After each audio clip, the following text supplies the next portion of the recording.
जल्दी से बिना देरी किए शुरू करते हैं इस कहानी के पहले भाग द असॉल्ट को। तो इस कहानी की शुरुआत में हमें जेनिफर नाम की एक लड़की को दिखाया जाता है जो पेशे से एक नॉवेलिस्ट है। जेनिफर अपने पहले नॉवल को लिखने के लिए एक शांत जगह पर जाना चाहती है, इसीलिए वो एक केबिन को किराए पर लेती है ताकि वो आराम से अपना नॉवल किसी भी डिस्टरबेंस के बिना खत्म कर सके। रास्ते में वो एक गैस स्टेशन पर रुकती है अपनी गाड़ी में गैस भरवाने के लिए, जहाँ वो दो लड़कों को देखती है जो नाइफ से खेल रहे होते हैं। लेकिन इससे पहले जेनिफर कुछ और नोटिस करती, उसको वहाँ उस गैस स्टेशन का एम्प्लॉय जॉनी गलत तरीके से चेकआउट करने लगता है। जॉनी इसको बोलता है कि तुम बहुत खूबसूरत जगह आई हो, जिस पर जेनिफर जॉनी को बोलती है कि मैंने यहाँ पर नदी के किनारे एक केबिन को रेंट कर लिया है। वो जॉनी से उसका पता पूछकर वहाँ से चली जाती है। जेनिफर उस केबिन को देखकर बहुत खुश होती है क्योंकि वो जगह काफी शांत थी और उसको एक ऐसी जगह की तलाश भी थी। जिसके बाद वो अपने कपड़े उतारकर नदी के किनारे नहाने के लिए चली जाती है।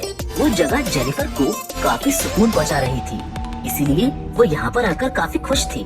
जहाँ आगे जब वो उस केबिन में खुद को कंफर्टेबल कर रही होती है तो उसको वहाँ पर एक ड्रॉर में गन मिलती है, जिसको देखकर पहले तो वो थोड़ा घबरा जाती है, लेकिन बाद में ये सोचती है कि शायद जो उससे पहले यहाँ केबिन में रह रहे होंगे ये गन उनकी होगी। जिसकी थोड़ी देर बाद ही जेनिफर के पास एक डिलीवरी बॉय आता है जो उसका ऑर्डर लेकर आया था। उस डिलीवरी बॉय का नाम मैथ्यू था। मैथ्यू उम्र में काफी बड़ा था, जबकि उसका दिमाग एक छोटे बच्चे का था। वो जेनिफर से पूछता है कि क्या तुम यहाँ पर अकेली रहने आई हो, जिस पर जेनिफर उसको बताती है कि मैं यहाँ पर एक नॉवल को लिखने के लिए आई हूँ और मुझको यहाँ की शांति काफी प्रभावित कर रही है। उधर मैथ्यू भी जेनिफर की खूबसूरती को देखकर काफी प्रभावित हो गया था। वो जेनिफर से दोस्ती करके वहाँ से चला जाता है, जिसके बाद वो अपने उन्हीं दोस्तों से मिलता है जिन्हें हमने कहानी की शुरुआत में गैस स्टेशन पर देखा था। उनके नाम स्टैनली और एंडी है। स्टैनली और एंडी मैथ्यू से पूछते हैं कि तुम कहाँ गई थी, जिस पर मैथ्यू उनको बताता है कि वो जेनिफर के घर सामान देने गया था और उसकी खूबसूरती को देखकर वो पागल हो गया है। मैथ्यूज अपने दोस्तों से जेनिफर को पाने की इच्छा जाहिर करता है, जिसके बाद हम कहानी में इन चारों को फिशिंग करते हुए देखते हैं। वहाँ भी ये चारों सिर्फ लड़कियों की ही बात कर रहे होते हैं, जबकि मैथ्यू जेनिफर को याद करके गलत हरकत कर रहा होता है। ये तीनों मैथ्यूज का मजाक बनाते हैं क्योंकि मैथ्यू अभी भी वर्जिन है। मैथ्यू बोलता है कि वो जेनिफर को बहुत पसंद करता है, जिसके बाद ये चारों लोग फैसला करते हैं कि ये लोग जेनिफर को परेशान करेंगे। अगले दिन जेनिफर अपने घर के बाहर काम कर रही होती है। वहाँ स्टैनली और एंडी आ जाते हैं जो जेनिफर की शांति को भंग करने की कोशिश करते हैं। वो अपनी नाव के साथ आते हैं और उसके सामने शोर मचाते हैं। जेनिफर उस शोर से काफी परेशान हो जाती है, इसीलिए वो उठकर वहाँ से चली जाती है। जहाँ आगे अब हमको उसी रात का सीन दिखाया जाता है। जेनिफर अपनी किताब लिखने की कोशिश कर रही होती है कि तभी वो चारों लड़के उसके घर के बाहर आकर जोर जोर से शोर मचाने लगते हैं। लेकिन जब जेनिफर परेशान होकर उनको देखने जाती है तो वहाँ पर कोई भी नहीं होता।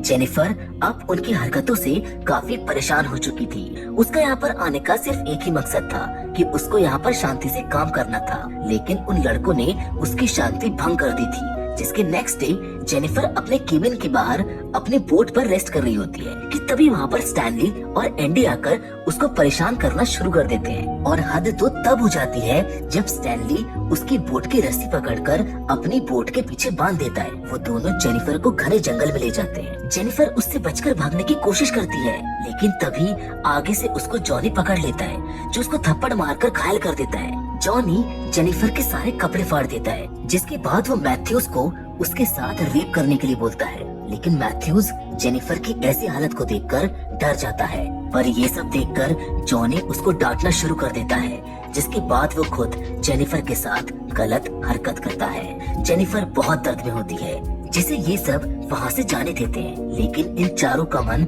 अभी इतनी जल्दी जेनिफर से भरा नहीं था, इसीलिए चारों एक बार फिर से उसको पकड़ लेते हैं और साथ में मिलकर उसका रेप करते हैं। और अब ये चारों फाइनली उसको अधमरा छोड़कर वहाँ से अपनी नाव लेकर भाग जाते हैं। जेनिफर की हालत काफी खराब थी। उसको कुछ समझ नहीं आ रहा था कि अचानक ही उसके साथ क्या हो गया, लेकिन फिर भी वो किसी तरह अपने केबिन तक पहुँच जाती है। वो रेंगते हुए टेलीफोन तक पहुँचने की कोशिश करती है, लेकिन तभी हम देखते हैं कि ये चारों अब उसके केबिन में भी घुस चुके हैं। ये लोग एक बार फिर से जेनिफर को परेशान करना शुरू कर देते हैं। जेनिफर उनसे भीख मांगती है कि मुझको छोड़ दो, मैं किसी को कुछ भी नहीं बताऊंगी, लेकिन फिर भी ये लोग नहीं रुकते।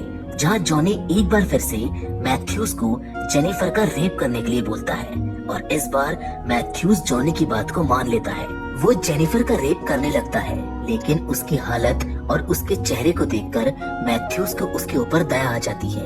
वो जॉनी को उसका रेप करने के लिए मना कर देता है, जिसके बाद स्टैनली एक बार फिर से जेनिफर का रेप करता है और उसके प्राइवेट ऑर्गन के अंदर ही बियर की बोतल को फोड़ देता है। जेनिफर की हालत बहुत खराब हो चुकी थी, जिसके बाद ये लोग वहाँ से बाहर चले जाते हैं। लेकिन बाहर जाते हुए जॉनी इन सबको बोलता है कि हमको जेनिफर को मारना होगा, क्योंकि अगर वो बच गई तो वो पुलिस के पास जाकर उनको सब कुछ बता देगी। जॉनी ये जिम्मेदारी मैथ्यूज को देता है। वो एक चाकू देकर कहता है कि तुमको जाकर जेनिफर को मारना होगा। शुरुआत में तो मैथ्यूज उनको मना करता है, लेकिन जॉनी उसे अपनी बातों में फंसाकर ऐसा करने के लिए मना लेता है। लेकिन जब मैथ्यू जेनिफर को मारने जाता है तो उसकी ऐसी हालत को देखकर वो उसको मार नहीं पाता। इसीलिए वो अपने दोस्तों को पागल बनाने के लिए जेनिफर के चेहरे पर लगे खून को चाकू पर लगाकर ले जाता है। उसके दोस्त समझते हैं कि मैथ्यूज ने जेनिफर को मार दिया है, जिसके बाद हम जेनिफर को देखते हैं, जिसको अब होश आ गया था। वो खुद को संभालने की कोशिश करती है। ऐसे ही कई दिन गुजर जाते हैं, जहाँ जेनिफर अब बिल्कुल ठीक हो चुकी है। द असॉल्ट की कहानी तो यहाँ पर खत्म हो जाती है, जिसके बाद यहाँ से शुरू होती है जेनिफर के बदले की कहानी।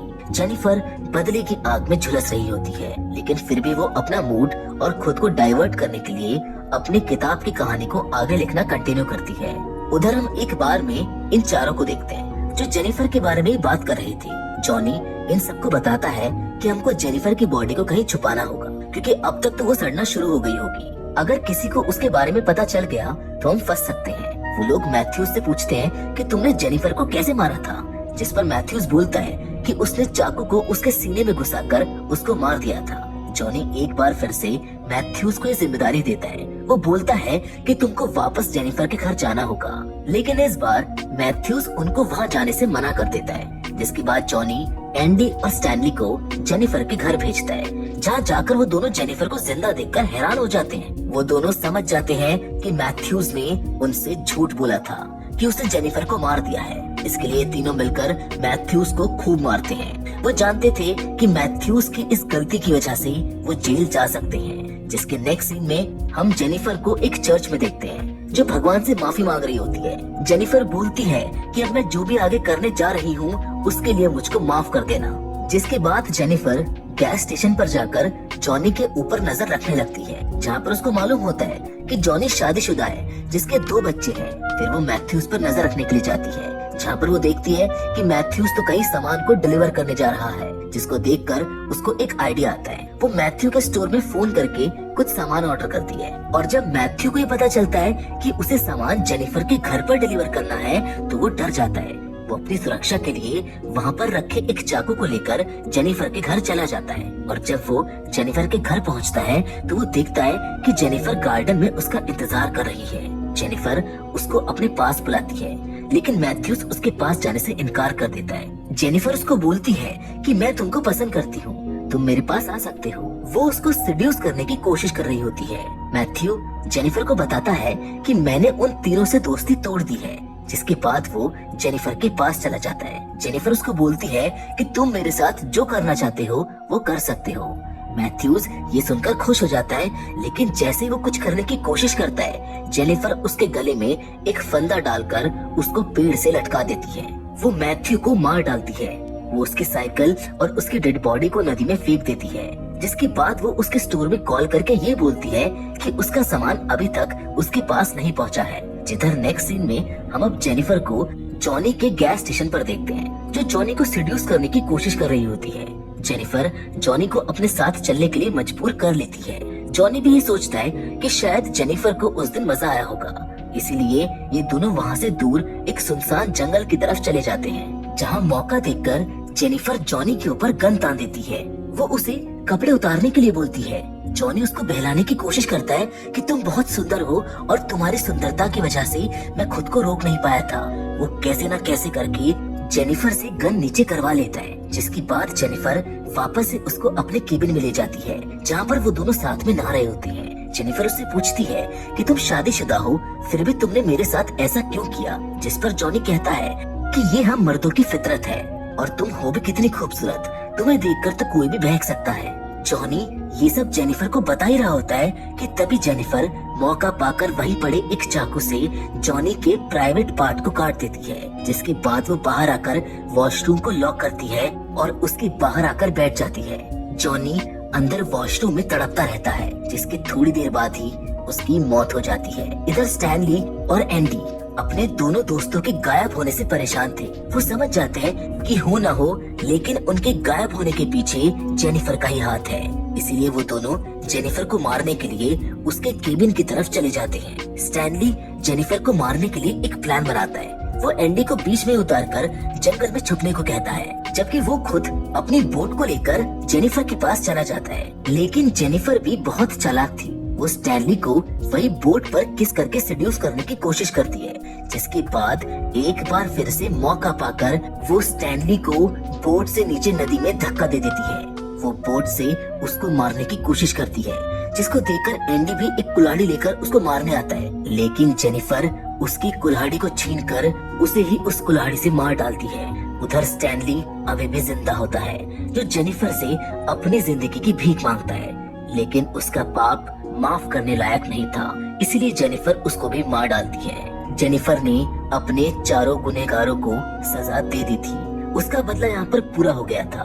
वो अब चैन की सांस ले सकती थी। इस फिल्म के रिलीज होने के बाद से ही कुछ लोगों का मानना था कि जेनिफर के कैरेक्टर ने जो कुछ भी किया वो शायद सही नहीं था। मुझे नहीं पता कि जेनिफर ने सही किया था या फिर गलत, लेकिन आपकी इस पर क्या राय है?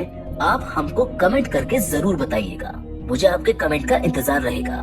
बाकी फिलहाल तो आज की इस कहानी में बस इतना ही। मिलेंगे आपसे एक और नई कहानी के साथ, पर हमेशा की तरह तब तक के लिए धन्यवाद।